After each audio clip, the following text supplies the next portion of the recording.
Hello everyone. So today we are discussing about last 5 years CMAT exam analysis of verbal section. So today we'll discuss what questions they had asked in the exam and what are going to be asked in the exam. We'll segregate each and every topics according to their weightages in verbal section. So let's see how do we do it. We'll start the analysis of 2018 CMAT exam paper. बच्चों, he'll see like we can see the sections here: grammar, reading comprehensions and vocabularies.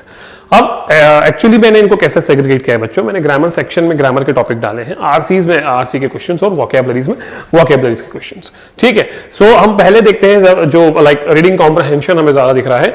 Reading comprehension यानी कि RCs बच्चों कितने RCs exam में पूछे जाते हैं slot 1 या स्लॉट 2 में. So will see the slot 1. Reading comprehension के 4 क्वेश्चन आते हैं बच्चों.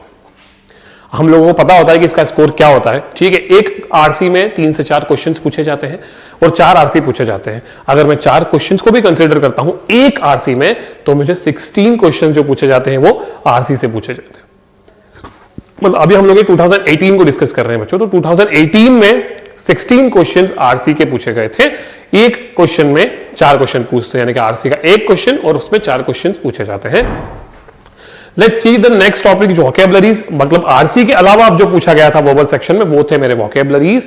वोकैबुलरीज में पूछा गया सिनोनिम्स एंटोनिम्स. बिल्कुल, सिनोनिम और एंटोनिम्स के 2 से 3 क्वेश्चंस होते हैं मिला के, या फिर 4 क्वेश्चंस भी हो जाते हैं कभी कभी. So it depends. ठीक है, फिल इन द ब्लैंक्स पूछे जाते हैं बच्चों. फिल इन द ब्लैंक्स जो पूछे जाते हैं वो fill in the blanks vocabularies के भी पूछे जाते हैं, इंक्लूडिंग वोकैबुलरीज, और प्रीपोजिशंस के भी पूछे जाते हैं. यानी कि जब हम फिल इन द ब्लैंक्स में ये देखते हैं कि इन, ऑन, अबोव, अंडर, अबाउट, कौन सा प्रीपोजिशन वहां पे सुटेबल होगा जो ब्लैंक दिया हुआ है. उसके अलावा जो वर्ड्स वहां पे मिसिंग होते हैं, ऑप्शंस के थ्रू हम उन वर्ड्स को निकाल के वहां पे फीड करते हैं. ठीक है, इडियम्स पूछे जाते हैं बच्चों. इडियम्स का जो तरीका होता है वो थोड़ा डिफरेंट होता है. लाइक या तो हमें एक सिंपल सा इडियम दिया जाता है और उसके 4 ऑप्शन दिए जाते हैं, हमें उस सुटेबल मीनिंग को आइडेंटिफाई करना होता है, या फिर एक सेंटेंस का पार्ट होता है इडियम. तो हम उस सेंटेंस में सबसे पहले इडियम को आइडेंटिफाई करते हैं और फिर उस इडियम के मीनिंग को. वन वर्ड सब्स्टिट्यूशन, ये सबको पता है बच्चों. वन वर्ड सब्स्टिट्यूशन पूछा जाता है. हमें डेफिनेशंस गिवन होती है, हमें एक सेंटेंस गिवन होता है, फ्रेज गिवन होता है, और हमें यह कहा जाता है कि इस फ्रेज को, इस क्लॉज को रिप्लेस करो आप सिंगल वर्ड से, तो वो होता है हमारा one word substitution. FIJ, fact, inference और जजमेंट, ये क्रिटिकल रीजनिंग का टॉपिक है बच्चों. इसमें से भी 1 से 2 क्वेश्चन पूछे जाते हैं. हमें, आप लोगों को पता है फैक्ट, इन्फ्रेंस, जजमेंट क्या होता है. हमें एक टॉपिक दिया, एक आरसी दिया हुआ था. आरसी नहीं बोलूंगा मैं ये बोलूंगा कि हमें पॉइंट्स गिवन होते हैं. सेंटेंस है 1 2 3 4. हमें 4 सेंटेंस में से कौन सा फैक्ट है, कौन सा इन्फ्रेंस है, कौन सा जजमेंट है, ऐसा. The next is figures of speech. Figures of speech से हमें पूछा जाता है, हमें स्टेटमेंट गिवन होता है, हमें एक सेंटेंस गिवन होता है. उसके बाद हमें नीचे ऑप्शंस गिवन होते हैं कि ये जो सेंटेंस है ये सिमिली है, ये मेटाफर है, या फिर ये पर्सोनिफिकेशन है. तो हमें उसमें से क्वेश्चंस पूछे जाते हैं regarding that. The next is analogy. Analogy एक क्वेश्चन होता है बच्चों, 1 से 2 क्वेश्चन एनोलॉजी का होता है. ये भी हमारा क्रिटिकल रीजनिंग का पार्ट, इसको कंसीडर करते हैं. ठीक है, एनोलॉजीज में हमें रिलेशन बताना रहता है वर्ड्स का. तो ऐसे हमें क्वेश्चंस पूछे जाते हैं. तो हुआ क्या कि हमने आज के टॉपिक में ये देखा, मतलब अभी हम तक ये देखा है 2018 में आरसी 4 पूछे गए, बाकी सब वोकैबुलरीज के सेक्शंस पूछे गए. सो ऐसा एनालिसिस हम लोगों ने किया हुआ है. तो आपको मेनली क्या करना है बच्चों, आपको इन्हीं टॉपिक पे ध्यान देना है, आपको इन्हीं टॉपिक्स को प्रिपेयर करना है. 2019 देख लेते हैं. 2019 में ग्रामर भी पूछी गई थी. ग्रामर में सेंटेंस करेक्शंस और पैराजंबल्स दोनों पूछे गए थे. सेंटेंस करेक्शन के 2 से 3 क्वेश्चन थे, पैराजंबल्स के 2 से 3 क्वेश्चंस पूछे गए थे. सेंटेंस करेक्शन मतलब हमें क्वेश्चंस में एरर फाइंड आउट करना होता है कि कौन सा स्टेटमेंट एरर वाला है, एरर वाला नहीं है. ठीक है, उसके बाद पैराजंबल्स हम लोग क्या करते हैं, क्रोनोलॉजिकल ऑर्डर में सेंटेंसेस को अरेंज करते हैं to make a meaning of that. Again 2019 में 2019 में 4 क्वेश्चन पूछे गए आरसी के. मैं फिर से वही चीज रिपीट कर रहा हूं कि एक क्वेश्चन आरसी का 4 क्वेश्चन लाइक इन्वॉल्व करता है उसमें. तो मतलब हमें देखा जाए तो 16 क्वेश्चन पूछे गए थे आरसी के 2009 में. Again let's see the vocabulary section. Again synonyms के 1 से 2 क्वेश्चन, एंटोनिम्स के 1 से 2 क्वेश्चन पूछे जाते हैं. इडियम्स हमें हमेशा पूछा जा रहा है, अभी हम देख रहे हैं, और वन वर्ड सब्स्टिट्यूशन भी पूछा जा रहा है. ये जितने भी टॉपिक्स है इसके 1 से 2 क्वेश्चन हमें होते हैं, या फिर 3 क्वेश्चन भी पूछे जाते हैं. ठीक है, फिल इन द ब्लैंक्स जो पूछा गया था 2019 में वो प्रीपोजिशन वाला पूछा गया था, जैसे कि इन, ऑन, अंडर, अबोव. हमें कौन सा प्रीपोजिशन सुटेबल लगता है अकॉर्डिंग टू दैट सेंटेंस, हम वो उसमें फील करते हैं. ठीक है, तो ये हो गया 2019 का। टॉपिक्स पे आप लोगों को ध्यान देना है बच्चों कि कौन से टॉपिक्स रिपीट हो रहे हैं, कौन से टॉपिक्स कंसिस्टेंटली पूछे जा रहे हैं, हमें उन सब चीजों पे ध्यान देना है। 2020 देखते हैं, 2020 देखते हैं, 2020 ग्रामर में पैराजंबल पूछा गया है बच्चों। अगेन पैराजंबल्स के 1 से 2 क्वेश्चन पूछे जाते हैं।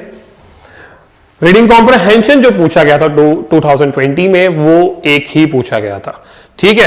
तो ये इस बार इन्होंने थोड़ा सा अमेंडमेंट्स किए हैं। Let's see the vocabulary, synonyms, antonyms, idioms, one word substitution, phrases पूछे गए थे, फ्रेजल वर्ब्स पूछी जाती है, जैसे हम मान लेते हैं पास अवे, पास अप, ठीक है, like wake up, get up, get on, ये जितनी भी फ्रेजल वर्ब्स होती है वो फ्रेजेस और फ्रेजल वर्ब उसमें अंडर आते हैं, मतलब उसमें पूछे जाते हैं। टॉपिक होता है फ्रेज में, उसमें हमको आइडेंटिफाई करना रहता है कि एग्जैक्टली इसका मीनिंग क्या है और यहाँ पे कितना सुटेबल है सिचुएशन के अकॉर्डिंगली। और फिल इन द ब्लैंक्स जो पूछे गए थे 2020 में वो वर्ड्स वाले पूछे गए थे। तो again you can see the similar topics has been asked.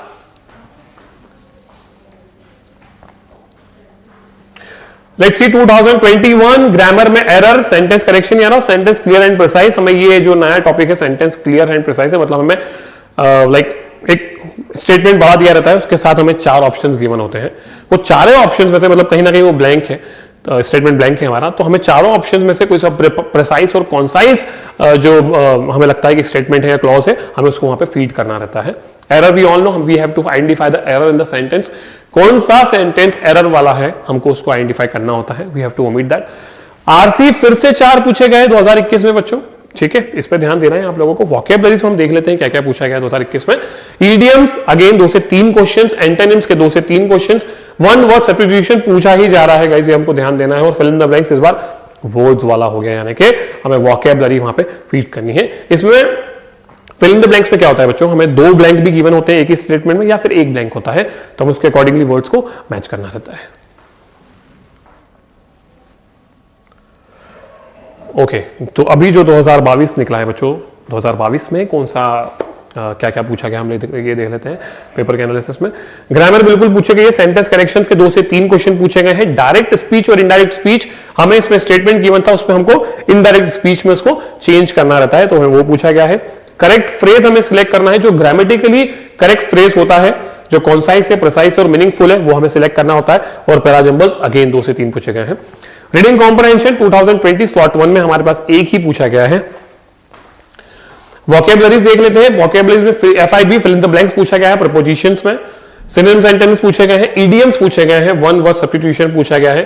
Phrasal verbs again जो मैंने आपको रिपीट किया था। स्पेलिंग एरर, हमें जो मिस स्पेल्ड वर्ड होते हैं उस पर भी थोड़ा सा ध्यान देना है, वो भी पूछा गया है 2022 में। और एनालॉजी अगेन एनालॉजी भी पूछी गई है, हमें रिलेशन बताना रहता है वर्ड्स का। तो अभी तक का बच्चों ये हमारा एनालिसिस रहा है कि हम लोगों ने जो 5 साल के प्रीवियस लाइक एग्जाम पेपर्स देखे हैं, उसमें हम लोगों ने क्या क्या देखा है, कौन कौन से टॉपिक्स रिपीट हो रहे हैं, रिपीटेडली रिपीट हो रहे हैं। और उसके बाद जो हमने देखा है कि हम लोगों को कौन सा पर्टिकुलर एक टॉपिक है जिसका वेटेज सबसे ज्यादा है, उस पर कैसे ध्यान देना है। तो all the best for exam, thank you so much guys.